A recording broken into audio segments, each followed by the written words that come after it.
Kelompok 4 itu terdiri dari Andre Nathanael, Asep Indra Setiadi, Aji dan Junanda, saya sendiri Dudu Saifuddin, Yoga Maulana, dan Muhammad Rija. Topiknya adalah yang pertama definisi peluang diskrit, yang kedua sifat peluang diskrit,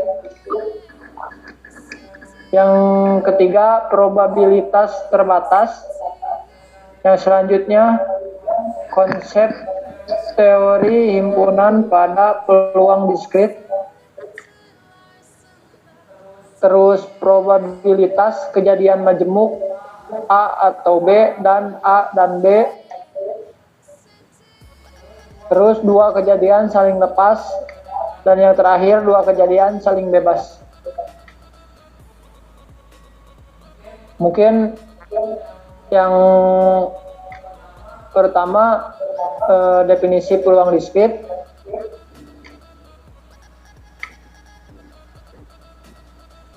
Peluang diskrit, teori peluang banyak menggunakan konsep-konsep kombinatorial. Teori probabilitas ini dikembangkan pertama kali pada abad 17 oleh ahli matematika Prancis Blaise Pascal. Dari hasil studi ini, Pascal menemukan berbagai macam properti koefisien binomial. Pada abad 18 dikembangkan oleh ahli matematika dari Prancis Laplace. Aplikasi kombinatorial dan teori peluang saat ini meluas ke berbagai bidang ilmu lain maupun dalam kehidupan dunia nyata. Definisi: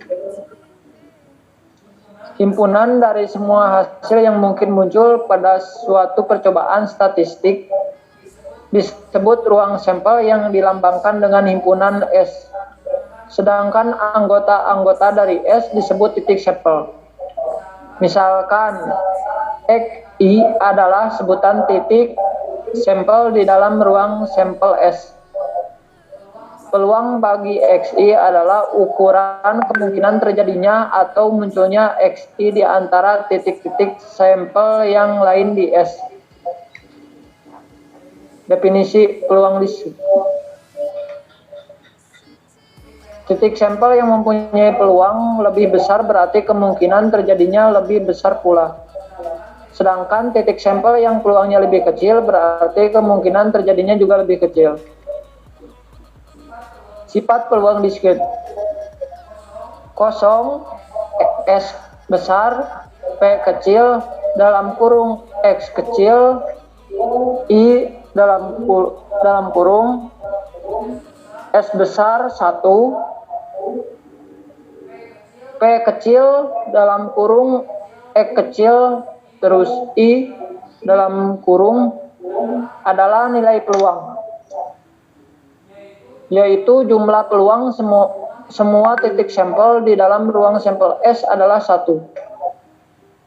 Contoh, sebuah koin yang mempunyai sisi A dan sisi B dilempar ke atas sebanyak 4 kali. Berapa peluang munculnya sisi A sebanyak 3 kali? Penyelesaian. Jumlah kemungkinan munculnya sisi A sebanyak 3 kali adalah kombinasi C dalam kurung 4,3 sama dengan 4. Jumlah seluruh hasil percobaan adalah 2 kali 2 kali 2 kali 2 sama dengan 16. Sehingga peluang munculnya sisi A sebanyak 3 kali adalah 4/16 sama dengan 1/4. Untuk selanjutnya bisa dipersilakan kepada rekan saya. Saya Wedu.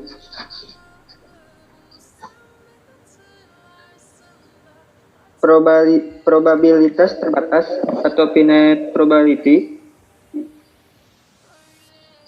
Yang pertama, kejadian adalah himpunan bagian dari ruang sampel yang dilambangkan dengan E.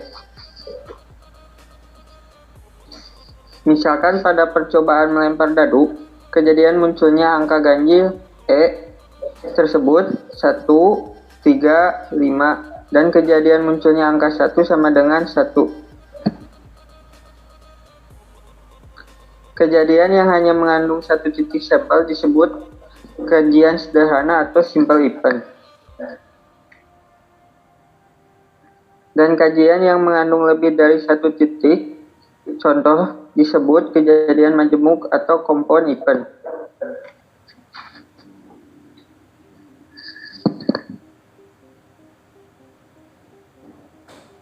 Probabilitas terbatas.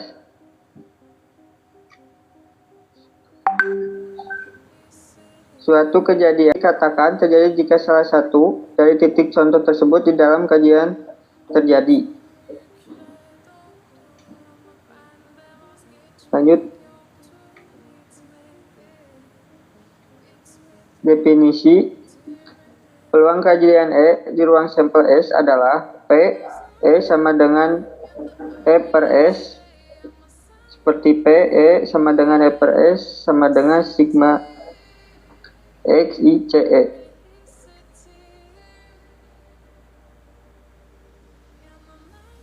Contoh, berapa peluang munculnya angka ganjil pada pelemparan dadu? Dan solusinya adalah pada percobaan melempar dadu, S sama dengan 1, 2, 3. Berapa peluang munculnya angka ganjil pada pelemparan dadu? Solusinya adalah pada percobaan melempar dadu, S sama dengan 1, 2, 3, 4, 5, dan 6. Kejadian munculnya angka ganjil E sama dengan 1, 3, 5.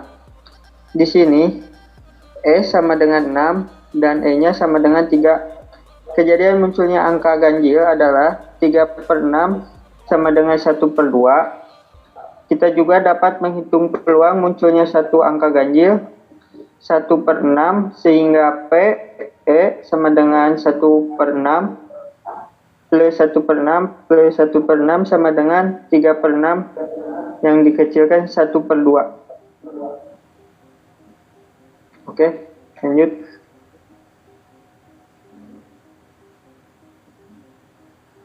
Selanjutnya bisa dijelaskan sama rekan saya.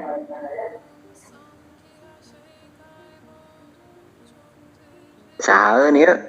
Orang. Sok we sahaeun da daeun we tuh. Eta tandana naon anjing teu ngarti.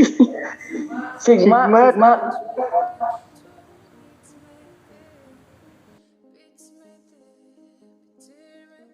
Konsep teori himpunan pada peluang diskrit. 1. Kejadian bahwa A dan B terjadi sekaligus berarti munculnya salah satu titik sampel di dalam himpunan A dan B. Peluang terjadinya kejadian A dan B adalah P dalam kurung A dan B sama dengan sigma P dalam kurung XI. 2. Kejadian bahwa A atau B atau keduanya terjadi berarti munculnya salah satu titik sampel di A atau B.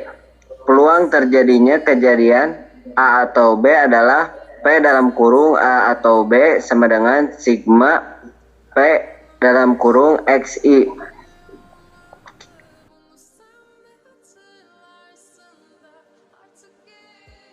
Kejadian bahwa A terjadi tetapi B tidak terjadi berarti munculnya salah satu titik sampel di A sampai B. Peluang terjadinya kejadian A tetapi B tidak adalah P dalam kurung A sampai B sama dengan sigma P dalam kurung XI. 4. Kejadian salah satu dari A dan B terjadi namun bukan keduanya berarti sama dengan munculnya salah satu titik sampel di A, B. Peluang terjadinya salah satu dari A dan B namun bukan keduanya adalah P dalam kurung A, B sama dengan sigma P dalam kurung XI. 5 komplement dari kejadian A adalah P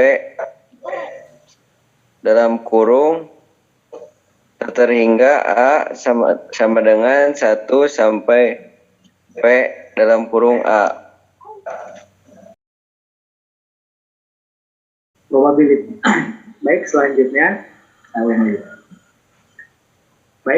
adalah probabilitas kejadian majemuk A atau B dan A dan B. Bila A dan B adalah dua himpunan dalam himpunan semesta S, maka gabungan dari A dan B adalah himpunan baru yang anggotanya terdiri dari anggota A atau anggota B atau anggota keduanya. Atau dapat ditulis A atau B sama dengan XCS atau XCA atau XCB. Dan berikut ini adalah diagram Venn. Kita lihat bahwa himpunannya adalah A beririsan dengan B. Selanjutnya, masih sama ya, teh? Probabilitas kejadian majemuk A atau B dan A dan B. Probabilitas kejadian A atau B yaitu probabilitas A atau B sama dengan P dalam kurung A ditambah P dalam kurung B dikurang P dalam kurung A dan B. Banyaknya anggota himpunan A atau B yaitu N dalam kurung A atau B sama dengan N dalam kurung A ditambah N dalam kurung B dikurang N dalam kurung A dan B. Bila A dan B kejadian sembarang pada ruang sampel S, maka gabungan kejadian A atau B adalah kumpulan semua titik sampel yang ada pada A atau B atau keduanya. Kejadian A atau B dan A dan B disebut kejadian majemuk. Kejadian A dan B yaitu kumpulan titik sampel yang ada pada A dan B. A dan B sama dengan XCS, di mana XCA dan XCB. Selanjutnya,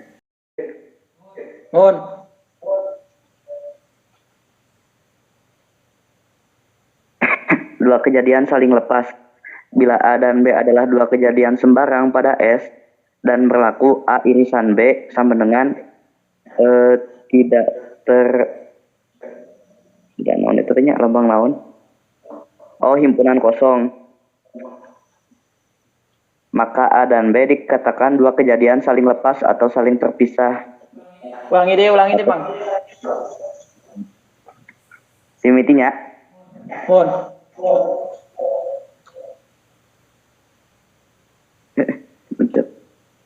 Dua kejadian saling lepas. Bila A dan B adalah dua kejadian sembarang pada S dan berlaku A irisan B, maka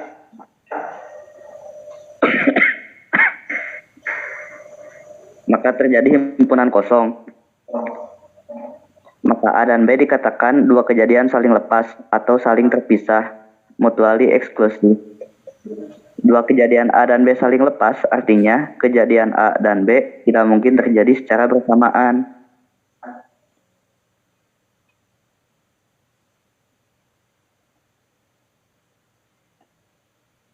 Gambarnya, Mang. Jadi ada ruang sampel, di dalamnya ada A dan B, keduanya tidak saling terhubung, jadi nggak bersamaan gitu.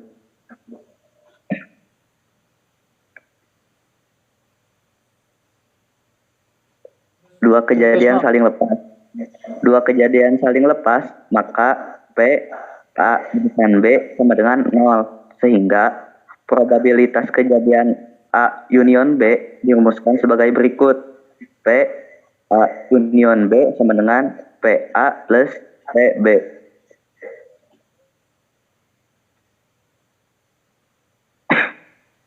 Dua kejadian saling bebas.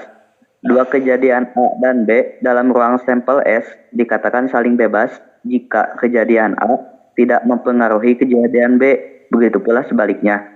Jika A dan B merupakan dua kejadian saling bebas, maka P A dan B dengan PA kali PB. Jika A, B, dan C kejadian saling bebas, maka peluang kejadian A irisan B irisan C sama dengan P A irisan B irisan C sama dengan P A kali P B kali P C. Selanjutnya Mang Oga. Maeda. Contoh. Ya, siap. Maeda dilanjutkan ke rekan saya gitu. Selanjutnya dilanjutkan ke rekan saya, Mang Yoga. Ya, saya akan melanjutkan yang tadi dibahas oleh rekan saya. Contoh, di antara 100 bilangan bulat positif pertama, berapa peluang memilih secara acak sebuah bilangan yang habis dibagi 3 atau 5? Penyelesaian. A. Menyatakan kejadian bilangan bulat yang habis dibagi 3. B. Menyatakan kejadian bilangan bulat yang habis dibagi 5. A dan B menyatakan kejadian bilangan bulat yang habis dibagi 3 dan 5. Dalam kurung, yaitu bilangan bulat yang habis dibagi KPK dari 3 dan 5 yaitu 15. Maka A atau B menyatakan kejadian bilangan bulat yang habis dibagi 3 atau 5. Contoh selanjutnya, terlebih dahulu dihitung A sama dengan dalam kurung 100 tanda non eta teh dibagi 3. dibagi D4 aduh. Ulangi. Contoh, terlebih dahulu dihitung A sama dengan 100 dibagi 3 sama dengan 33. B sama dengan 100 dibagi 5 sama dengan 20. A dan B sama dengan 100 dibagi 15 sama dengan 6. Untuk mendapatkan P dalam kurung A atau B sama dengan P dalam kurung A ditambah P dalam kurung B dikurang P dalam kurung A dan B sama dengan 33 bagi 100 ditambah 20 bagi 100 dikurang 6 bagi 100 sama dengan 0,47. Jadi peluang bilangan yang habis dibagi 3 atau 5 adalah 0,45.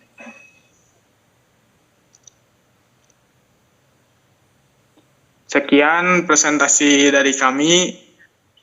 Bila ada kesalahan kata, mohon dimaafkan. Assalamualaikum warahmatullahi wabarakatuh.